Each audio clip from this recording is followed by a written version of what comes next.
Okay, so good morning. Today's daf is daf Kuf Gimel in Bava Kamma. We are in the second wide line on Kuf Bet Amabet. And I'm going to share my screen and we'll review what we are discussing because it's an important background. What we discussed yesterday is important background to where we are picking up. So yesterday, today we're going to start with discussing somebody who buys a field claiming that he's doing so on behalf of somebody else. We'll explain why that one would do that. Rashi will help us out there. And then we're raising this to ask a question about a position that we mentioned at the end of the day yesterday. Yesterday we said that the people in Eretz Yisrael, they mocked an interpretation that Rav Yochanan said because, as they phrased it,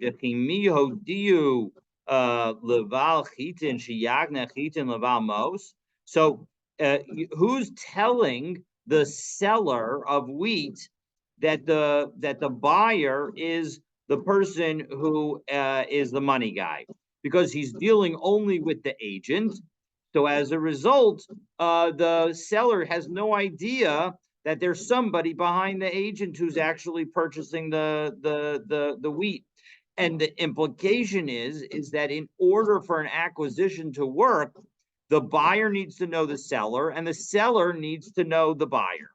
So with that background, let's take a look and we'll jump in and understand how this case of somebody buying on behalf of somebody else might raise a question. So first we're going to cite a brisa and we're going to then try to explain the brisa. And it's according to the first explanation that we'll have the question on the people of Eretz Yisrael. So Tana Rabbanan, if you buy a field in somebody else's name, we're not going to force him to sell. Now, of course, who's the him in this is a very key question. And we'll see who it is in a moment based on the first interpretation, but that's what the interpretation is going to be going on. Who is the him that we're going to say that is forced to sell? The imamrlo almanas. But if you said to the person who we're forcing to sell on the condition that he's going to sell, well, then kofano tolim kor, then we'll force him to actually sell. So, my Kamar, what in the world is this Tana saying? What's going on in this prices? So, Amar Rav Sheshes offers the first explanation. So, Haki Kamar, if you acquire a field in the name of the Reish Galusa, and Rashi is going to help us out in a moment to tell us why one would do that. Ein kofanoto Reish Galusa limkor. We're not going to force the Reish Galusa to sell it to the actual buyer. The Amar al Manas, but if the buyer says that it's on the condition, Kofin as a Reish Galusa limkor, then we will force the Reish Galusa to sell. Now, the simple read of this is that when the Reish Galusa effectively takes ownership of the field and actually is the one who would be doing the selling. Is that something like eminent domain?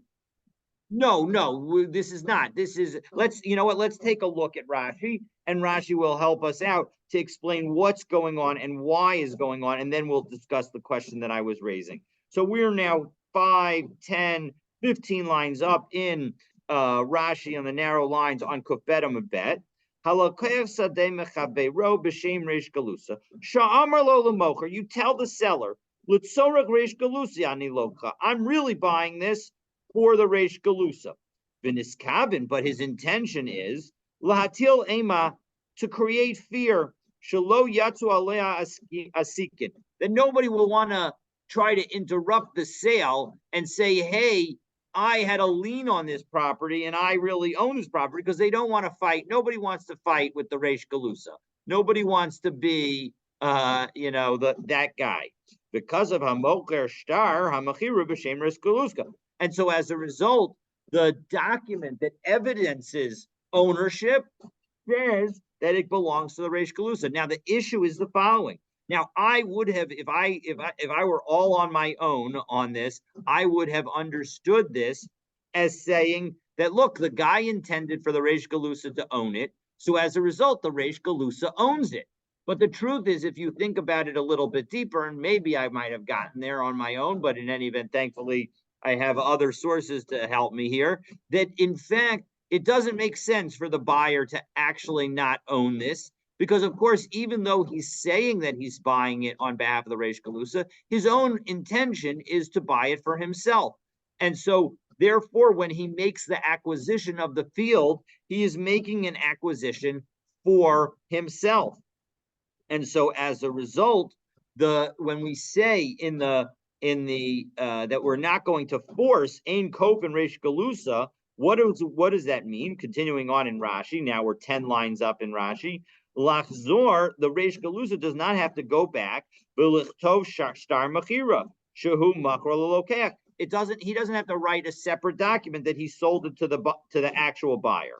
V'im omer lo, but if, however, the buyer had told the omer lo lokeach lamoker, that the buyer had told the seller al menat sheyichtov li Reish Galusa, that I am buying it from you on the condition that the Reish but on behalf of the Reish Galusa, but on the condition that the Reish Galusa writes the shtar over to me, bishmo lishmi, from him to me. So then shtar acher with another document, kof and Reish Galusa limkor. Then we'll force the Reish Galusa to write this document.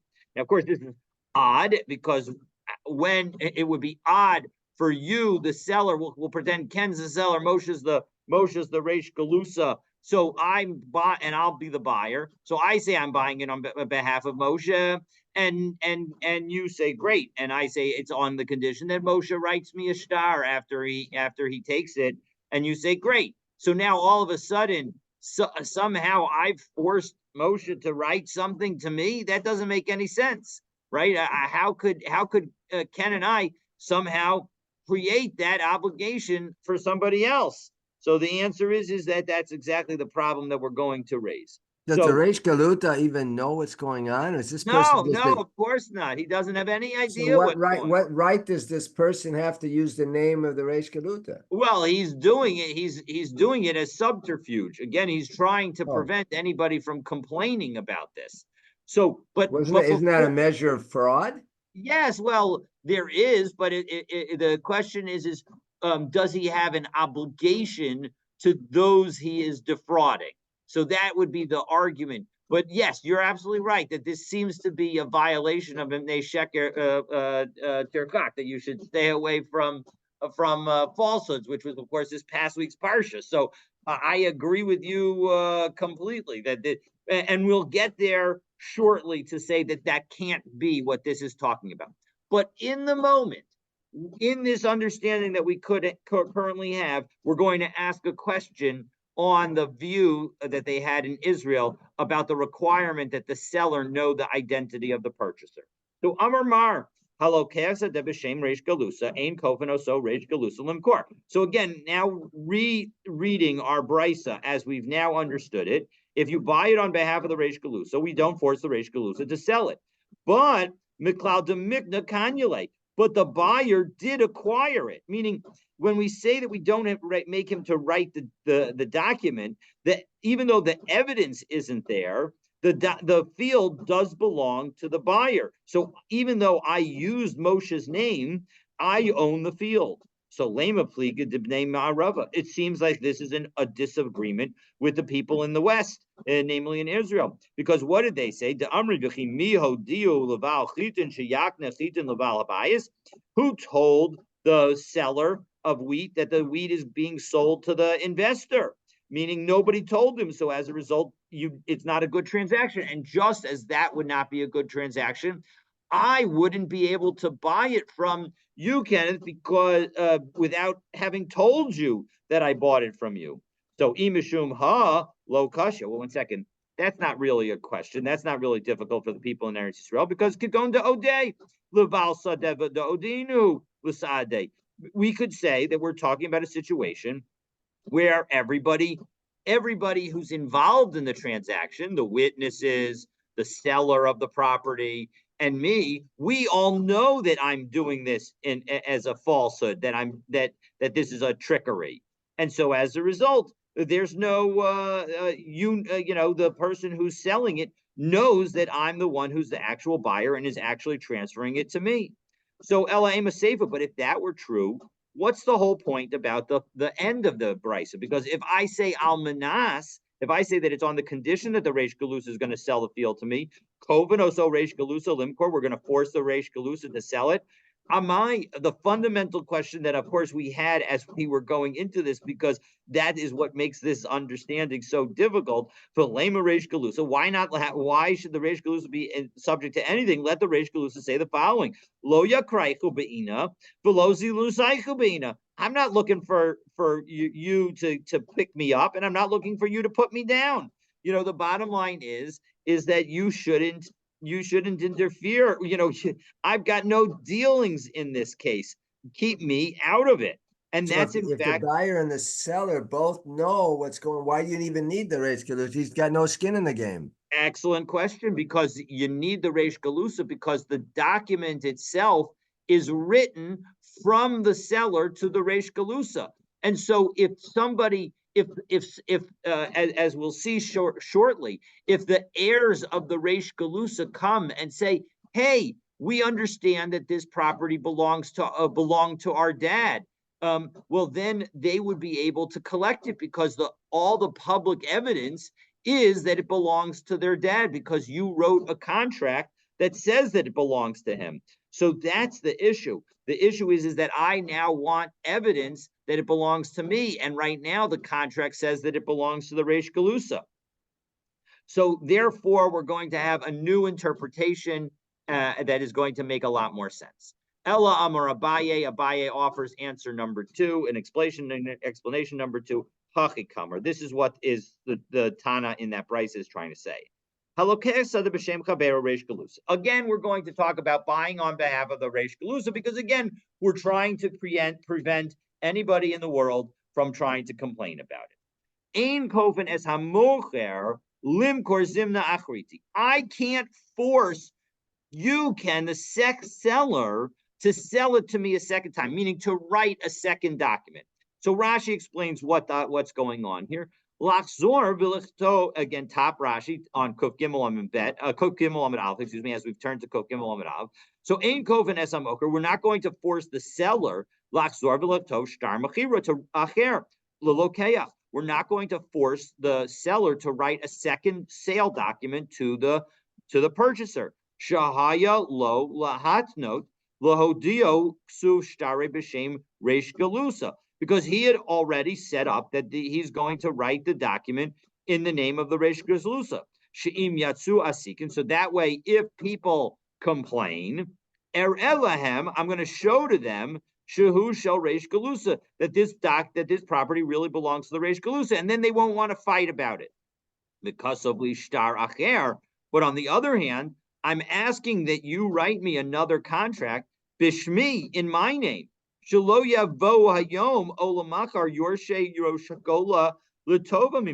don't want the Rosh Galusa's heirs, and presumably we're focused on the heirs because the Rosh Galusa would know that it doesn't actually belong to him.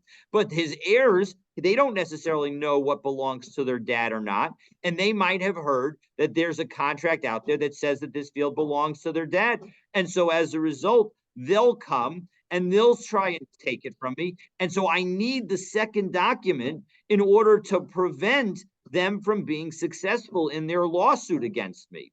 So that's the concern that I've got. And so I'm going to want you to write a second document. So if I just do the deal and I tell you, let's write the deal in the name of the Reish Galusa, and then I come back to you and say, listen, I'd also appreciate you writing me a second document, you don't have to do it. Obviously, you can if you want to, but you don't have to. However, if I say, im amar lo almanas, if I say that a condition of your doing this is that you write it to me, well, then kofen es hamoker limkor. Then we would force the seller to write the document because he agreed to that condition. And so as a result, that's the situation. So now we're going to analyze this and understand why we even need to tell this rule, because it all seems very obvious. So Amar Mar It seems it's a little confusing who the we is that's doing the forcing. Before it seemed like the story was the the court. buyer. It was the The buyer, and now we're talking about from the perspective of the seller. So so always the we who's doing the forcing is the court, and the question of of who's being forced, it was always being forced essentially on behalf of the buyer. Everything was being forced on behalf of the buyer because the buyer is looking for a document that makes sure that he has valid title to the property. He doesn't want a document that doesn't have his name on it. And originally we thought that it was going to be the document from the Reish Galusa, that we would force the Reish, that we would potentially force the Reish Galusa to give this document to the buyer. But then we said that's ridiculous. We can't force somebody who has nothing to do with the deal to do something that has nothing, when he's never did anything, never saw anything, has no evidence, etc. We're not going to force him to do something. And so as a result, we're going to say that it's talking about forcing the seller, that the seller has the ability to write the second document because the seller would just write a valid document, a real document from him to the buyer. And there would be a second document that the buyer would be able to show that shows that it was bought on behalf of the Reish Galusa. So there'd be two documents. Again, I really think that this all raises very significant issues of midvar sheker tikak, that you should stay away from lying. But I'm putting that on pause because I have not had a chance to sort of investigate that question. But Amar, so now again we're reading it as Abaye has read the brisa, where it says we're not going to force the seller to sell it a second time. Okay, so pshita, it's obvious. Why would we ever think that we would force the seller to write a second deed? He already wrote a deed that was requested. So Mao the Tama Matzi Amarle, you might have thought that I would be able to say, the buyer could tell you Ken Meda Yadat Ananunashe Shakilna. You knew that I was buying it for myself. You knew that I wasn't buying it for the Reish Galusa. Ufan Chaya Ba'alma who de Kabina. And I'm just doing some security so that people don't complain about it. That's why I asked for it to be made out to the Reish Galusa. Vizuze bechedi lo shadina. And I'm not going to throw out money for nothing and buy a field without the right evidence that shows that I own it. I clearly intended for you to write me another deed. So Kamash Malan, the Bryce is telling us, if I don't say it explicitly, then you don't have to do it. The Amar in Yana Avde Lach Bahadi Hahuda Zavanta Le Bishme. That because the seller could say, listen, I thought that you had some kind of stipulation, you had some kind of deal with the Reish Galusa, that the Reish Galusa was in fact on your side, and he would write you the second deed. I'm not going to take the aggravation of getting witnesses and putting it all together. I wrote you a contract. I already hired my lawyer. My lawyer's not going to charge me double now. I don't want to do it, and you can't make me. And that's, in fact, what we're going to say the first part of this situation is. However, if I had told Ken that I'm going to only buy this from you on the condition that you also give me a second deed, well, then again, pshita, isn't it obvious that, of course, he has to give me the second deed? But no, lo tzricha, we could say that actually it's needed. Da amar lahu l'sahade kamei didei, that it maybe it's this, we're not, what we're going to now do is reread those words almanas. We're not going to say that I said it as an explicit condition, but I made it very clear where I said to the witnesses, in your presence, chazu dishtara achrina kabeina. Listen, I need another document. Now, in that situation, I might have thought that again the seller could say, I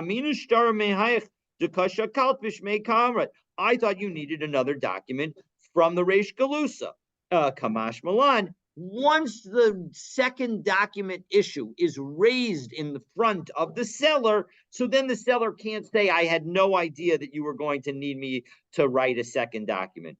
Because so the Kamash Malan, the Amrale, the buyer can say to the seller, Lahachi Tarki, the Amri Lahula Edim Kamach. Why do you think I bothered to tell the witnesses in front of you? The Minachu, the Kabaina, because it's you from whom I need the second document. And so the point is that there are many times in life that we do something that we have been a little less explicit than we might have wanted to be.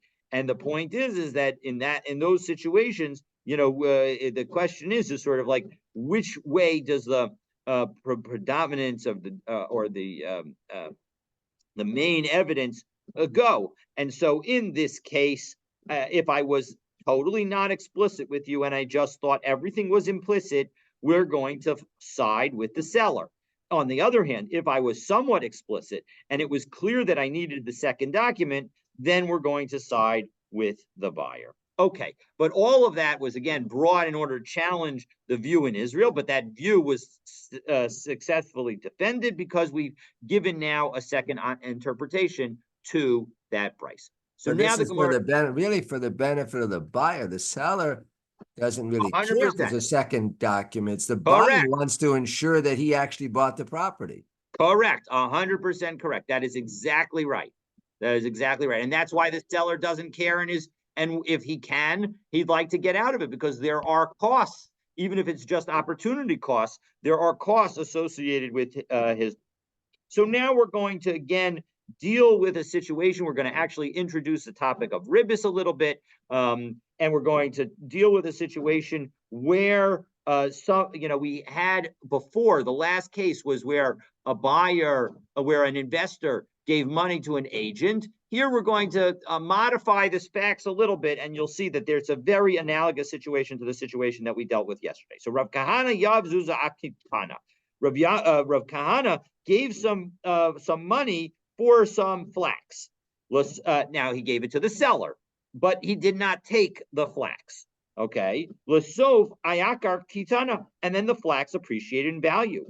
Zabne Marvase the Kitana, and the person who was holding the flax, he sold it. Okay, and so as a result, made some profits. And as we take a look in Rashi, about 12 lines down in Rashi, Zavne Marvasa de Kitana, Almanas litain demehen shehen lokim l'Rav Kahana. The point is that the guy even sold it on behalf of Rav Kahana. Now, he did not have Rav Kahana's permission. That's an important fact. He sold it on behalf of Rav Kahana, in order to give Rav Kahana the money, but he did not have permission. So also look at the Rav. So Rav Kahana goes to Rav and he says, Amrlai, Ma'avid, what am I going to do about this? Because the question is that if we take a look at the flow of money and produce, there is no flow of produce. The produce was always with the seller. And the money, we had a smaller amount going because the value went up. So we have, let's say, $100 going to the seller, and then $110 going to Rav Kahana. Well, what does that look like? That looks like Rav Kahana lent the seller $100, and the seller paid back Rav Kahana $110. So it looks like interest. So Ezel Ishgil Zuzai, can I take the money? He asks, Rav Kahana asks Rav. So Amrale, if when the seller sold it, he told the buyer that this flax belongs to Rav Kahana, so zil kol, then you could go take the money. The low tishkol. But if you don't take the money. And so now we go down about 15 lines down in Rashi, lo tishkol, mishum ribis. As I explained, we're not going to take it because we're concerned about it looking like interest. Now, Kamma. So kivnei b'ma rava damri da amri mi hodiu leval chitin shiyakne chitin leval maos. Now, doesn't this, again, we're bringing this again because first, the last case that we brought, the case of that brisa selling, buying on behalf of the Reish Galusa. We brought it in order to challenge the view of Eretz Yisrael that a seller needs to know who the buyer is. But now we're bringing it to support the view of the people in Eretz Yisrael that the seller needs to know who the buyer is. Because let's think about this case. The issue is that here the buyer did not know who the seller was in the case where we're concerned about ribis. And maybe that's why Rav says that if you didn't actually tell the buyer that the flax belongs to Kahana, then it's not a good transaction, and that's why it would be considered a ribis transaction, because you actually haven't sold this produce. And then therefore it's not all that has happened is that essentially there's no sale of Kahana's produce, and so as a result it's as if the guy sold his own stuff, and so all that's happened with Rav Kahana is a loan, and so that's why. So why is this not Gazela? The Rav Kahana bought it from if the other person happens to hold it, what right does he have to sell it to somebody else? You are thinking just like the Gemara. So let's take a look at the next line of the Gemara. But 1 second, if you take a look at this whole transaction, did Rav Kahana really give 4 zuz and take back 8? No. Kitana memela hu de'iyakar. It's the flax that appreciated in value, and migzal gazluha, and the seller robbed him. Utznan, and we learned Kola Gazlanin, Mishalman Kishas Hagazela. At the moment of the robbery, that's how you determine the value. And guess what? The value at the moment of the robbery was 8. And so doesn't the owner of the original owner, the seller of the flax, have to pay Rav Kahana the 8 because he stole Rav Kahana's flax? Exactly as Ken's asking, 100%. So we're going to therefore change the facts of the case. So actually, Hasam Amana Habai, the situation was a case of a trust. It's essentially a futures transaction. Now, I'm not going to get into the details. I'm looking forward to learning these details with you in Bava Metzia. But the bottom line is, in Bava Metzia, we are going to learn that a futures transactions actually raise very serious issues of ribis. Because if I buy, especially a futures transaction as we have it in today's world, where I buy the right to buy produce from you at $100, and let's say I pay $10 for it. And now the produce is up in value. The market price of produce is now no longer $100, it's $110. And so now this right that I have to you, I just give it back to you, and I say, listen, just give me $20 back, right? Give me the $10 down, the $10 that I would have, if I would have made a profit. So, or maybe it's not $20, but anyway, the point is, let's have it be an easier case. So the value goes up to $120. So now I could just exercise my right to buy it from you for $100 and sell it in the marketplace for $120, and I would net $10. I paid $10 for the right. I paid you $100 for the actual produce, and so I paid $110 in total, and I get $120. So save me the aggravation. You don't even need to actually own the wheat in order to have this transaction. We can, or the flax, if we're talking about flax. We could just pretend this is all being done financially, and you'll just close my position and give me the $10 that would be my net. And so the problem is that ends up looking like a ribis transaction, because I gave you $10 to begin with, and now you're going to give me $20. So as a result, that looks like ribis. We're very concerned about that, so we don't allow that. What we will allow is the following: if in fact the produce first of all, I don't know that I can actually pay you an amount in order to enter the deal. Rather, we just enter a deal that costs me nothing. And I say, I'm going to buy produce from you for $100, which is the current marketplace. And you say, great, give me the $100. And I give you the $100. And now, for the rest of the year, I can buy based on that $100 at the $100 marketplace. Meaning, let me just clarify the facts just a little bit further. We'll say that it's $10 a pound. I have no idea if that's the right price for flax, but in any event, I'm going to get $10 a pound, and I give you, and that's what the current market price is, and I give you $100. And you say, okay, whenever you want it over the course of this year, I'm going to sell it to you at $10 a pound. Now the price goes up, all right? And I say to you, okay, the price is now 120. I want my flax. And you say, well, the price went up. You need to pay more. No, I get it at the $100. And you are going to take the loss if you haven't bought it. But because the market has a market price right now, and you have the ability to go right now to the market and buy it for the $100, what I am doing with you is completely legal. And it is a completely legitimate arrangement. However, we're going to see that Rav is going to say that we can't close that transaction on a cash basis.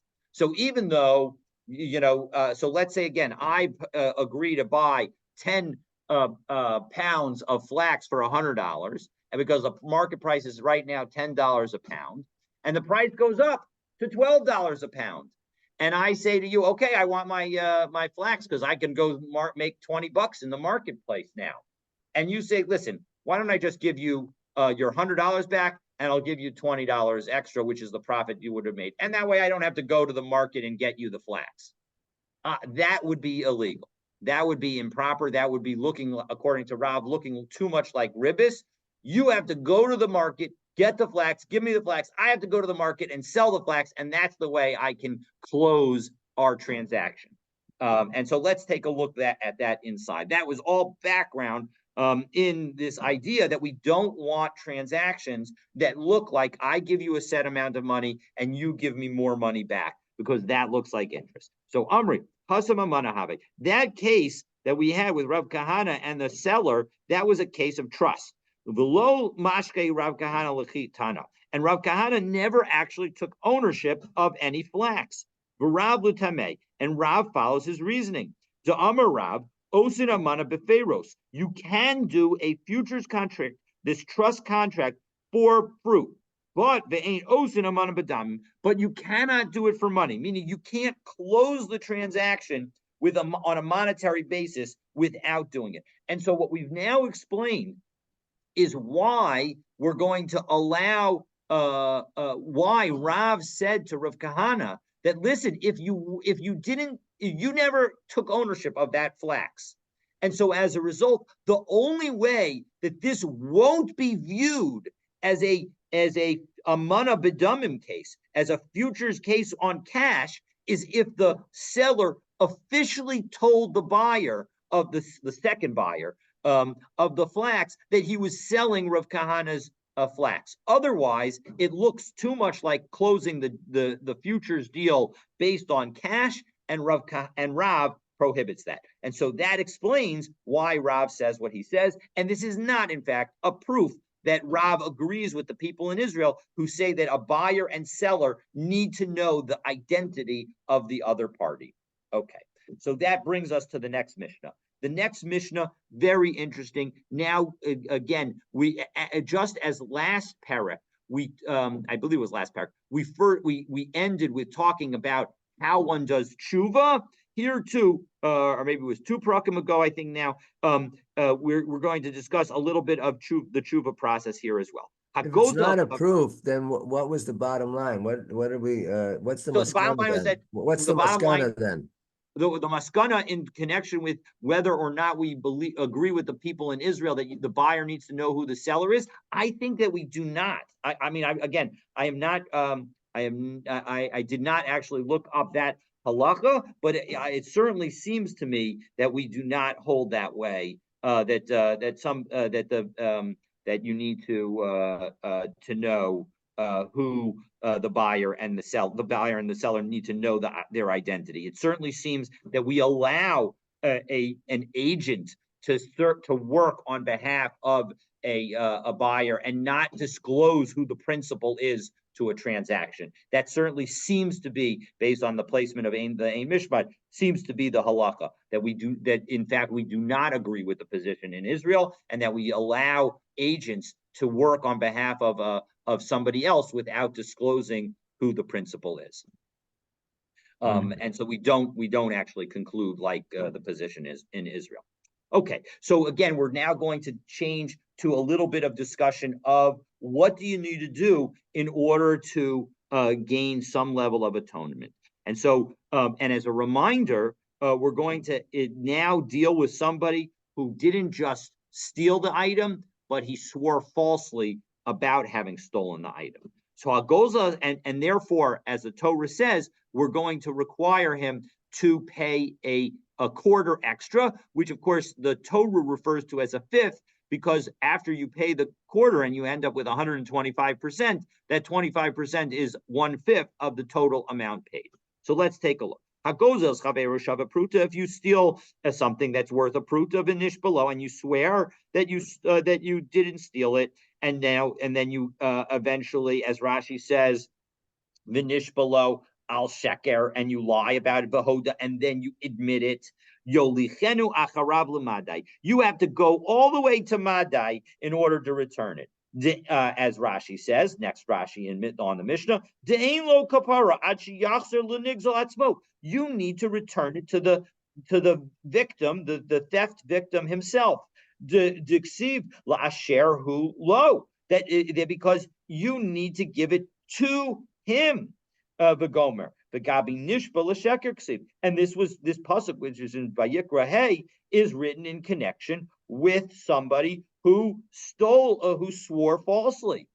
So Yolichenu, and lo yitain lo livno v'lo l'shlucho, and you can't give it to the child of the victim or to his agent.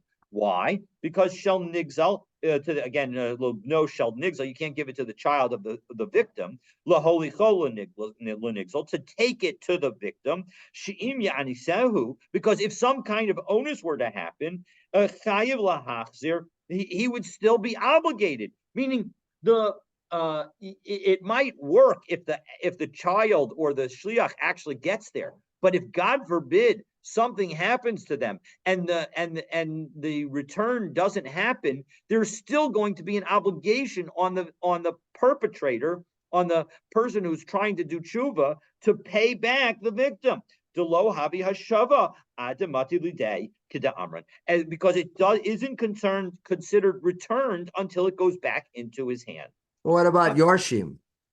Well, the case of excellent Yorshim question. That is going to be 30 seconds, and we're going to get to that. 100, you are really on. So aval nosin l'shech beis din, but first we're going to give an exception, and that is you can give it to the agent of the beis din. And Rashi tells us, three lines up in the narrow lines of Rashi, l'shech beis din takantu. It's a decree that the rabbis made, the avud rabbanon mipnei tikanas hashavim, in order to make it easier to do tshuva, shalom nechayev lezeh, and to be able to return, so that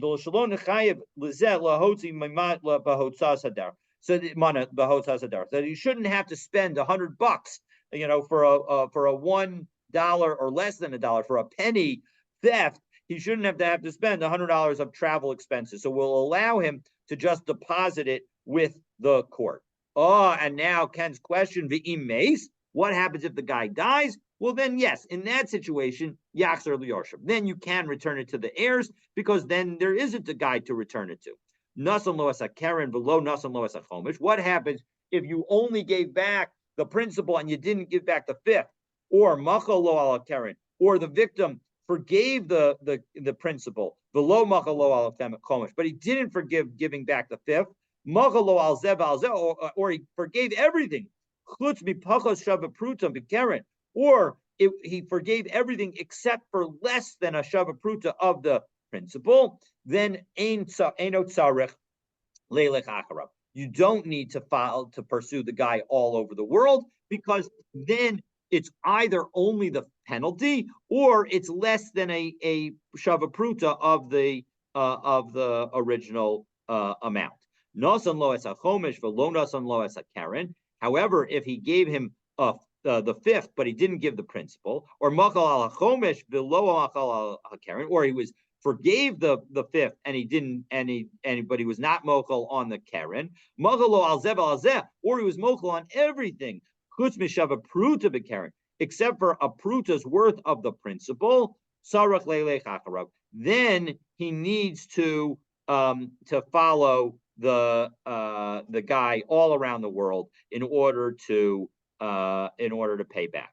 Nasan lo as a karen v'nishba lo al chomish. What happens if he gave back the original amount, did not give back the fifth, and now when the victim tries to claim that fifth, he swears that he gave it back, and so as a result, he's now swearing falsely on this new fifth.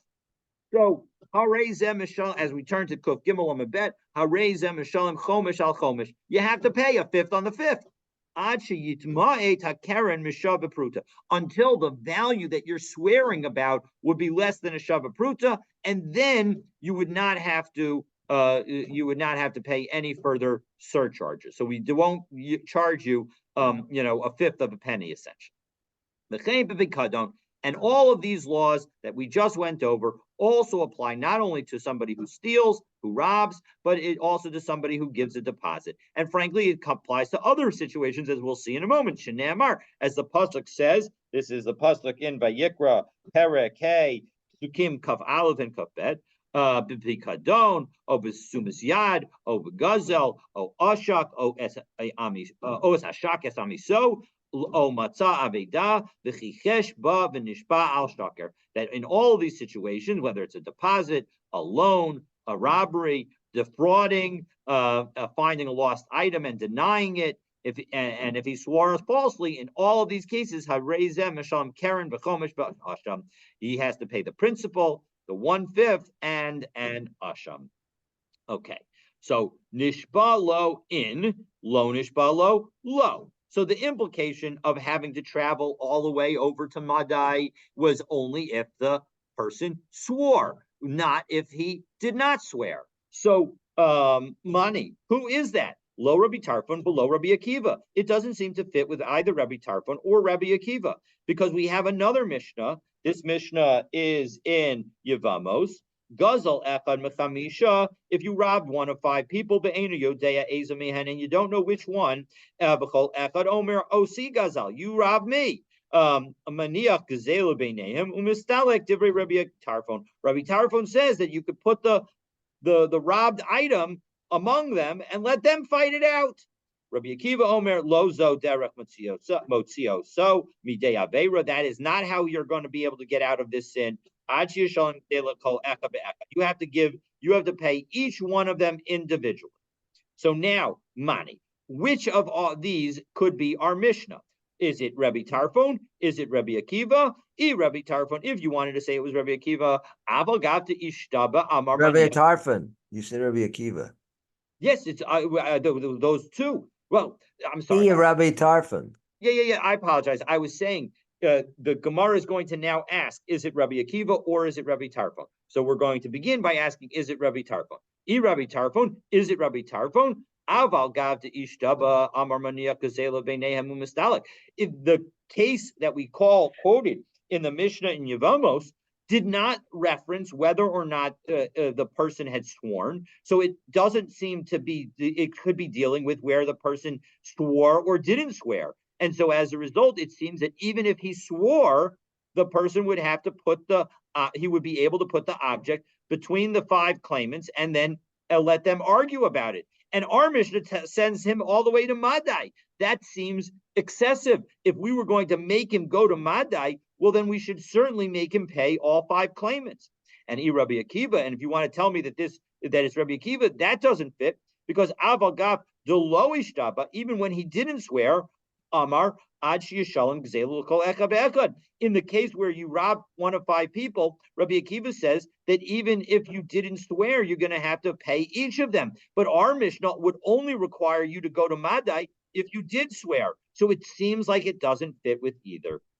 So la'olam Rabbi Akiva. So we're going to go through 3 different approaches. So let's take a look. So one is to say that it's really Rabbi Akiva. So the Kamma Rabbi Akiva. And when is it that Mishnah over there in Yevamos was talking about that you have to pay all 5? That's talking about where he swore. So my time, what's the reason? Why did Rabbi Akiva say that you have to pay each of them? Well, presumably to Amar Kra, la'asher hu lo yitanenu biyom ashmaso. That the one who to whom it belongs, he has to give it on the day that he admits what he has done. So as a result, he has to give it to the person who it belongs to. And if he isn't sure, he has to give it to multiple people. For Rabbi Tarfon, and Rabbi Tarfon says that no, even if he swore, the rabbis gave him a way of getting out of it. They gave him the following rule: the Tanya, Rabbi Eliezer, Rabbi Tzadok Omer, takana gedola hitkinu. That the rabbis gave this great takana, she'im haisa hotza yasera al hakeren. That if in fact the expenses in order to return the property are more than the value of the property itself, Mishalem Karen B'chomish Lebesin, you can just give the principal and the penalty to the court. Maybe Ashamo Umiskaperlo, and then he could go and bring his korban and he'll have atonement. The Rabbi Akiva. So in second, Rabbi Akiva, why doesn't he say that the rabbis made this a takana just as Rabbi Elazar ben Tzadok says? Meaning, why doesn't he say that this would also apply just like Rabbi Tarfon does? That only applies where he knows who he robbed. Because then eventually his return to the court will get the owner the actual property. But Gazel Echad Mechamisha, but in a case where he stole from one of 5 people, Delo Yada Laman Gazli, and he doesn't know who he stole it from, Delo Hadar Mamona Lamari. So as a result, the money will never get back to the rightful owner. So Lo Avad Rabbanan Takanta. In that situation, the rabbis didn't institute this takana. So Masav Rav Huna Bar Yehuda. So now Rav Huna Bar Yehuda. So we've understood maybe this is all according to Rabbi Akiva, and we've understood the machlokas, but we're going to have a problem because Masav Rav Huna Bar Yehuda. Rav Huna Bar Yehuda says, listen to the following brisa. Amar Rabbi Shimon ben Elazar. Lo nechelku Rabbi Tarfon Rabbi Akiva al shelakach echad mechamisha ve'enu yodea me'eza mehen lakach shemaniach dumei mikach b'neihem umistalik. That when does that they agree that actually in some cases they will agree that you could put it in the middle and let them argue about. Alman nechluku, where is the case that they disagree? Shagazel echad mechamisha, only where you stole from one of the 5. B'nei adam ve'enu yodei me'ezem mehen gazel. Sharabi Tarfon Omer Meniach to make Gzela Bizabeinehem Umistalik for Rabbi Akiva Ein Lo Takana Ad Sheyashalem Gzela L'chol Echad ve'echad. So how but so only where it's a theft. However, if there was a case of a lakach, of a purchase, then they would agree that you could put the money. But the problem is, if you're going to tell me that the case where they're arguing in the Mishnah over there in Yevamos involves where they swore, so then in this case also, it must be talking about where they swore, and then Mali Laka, Mali Gazel. Why are they distinguishing between a purchase and a robbery? In both cases, the person swore falsely, and it's the oath that causes the fact that the robber needs to go and chase the guy down, even all the way to Madai. So it can't be that our interpretation can't be. The Od Masav Rava, and Rava points out another problem with our original interpretation. Ma'aseh b'chasid Echad, there was a white righteous person, Shalakach Mishnei Bnei Adam, who acquired something from 2 people, V'lo haya yadam mi'ezela mehen lakach, and doesn't remember who he bought the item from, but he didn't pay. And of course, both of the people say that it was from him that they bought, and that from him that they hadn't yet been paid. Ubal of Rabbi Tarfon, and they came in front of Rabbi Tarfon. Amarlo Hanach Demeid Makacha. Listen, you can just put your money down and you can go on your own business. You have to put you have to pay each of them individually. And if you want to tell me that this was a situation where they swore, Are you going to tell me that a righteous person would have sworn falsely? And if you want to tell me that he swore falsely and then became a chassid, every situation where the Gemara says that we're talking about a situation that happened with a particular righteous individual, O Rabbi Yehuda ben Bava, O Rabbi Yehuda ben Rabbi Elai, it's one of two people, and both of those people, Rabbi Yehuda ben Bava, Rabbi Yehuda ben Elai, chasidim to me karahavu. They were never the kind of person who would have sworn falsely. So Ella Olam Rabbi Tarfon. Really, we're going to reinterpret and we're going to say that our Mishnah is Rabbi Tarfon. And Umoda Rabbi Tarfon Hecha de Ishtaba, and Rabbi Tarfon concedes that yes, when you haven't sworn, you could put the money down and then have the 5 people claim and fight it out among themselves. But when you've sworn, you have to go chase after them. So my timer, he has to return it to the guy who he stole it from. And here that means even going as far as Madai and also going and giving each of the victims, even if there are multiple victims, because he can't determine which one. Rabbi Akiva, and why does Rabbi Akiva say that you don't have to do the added expense?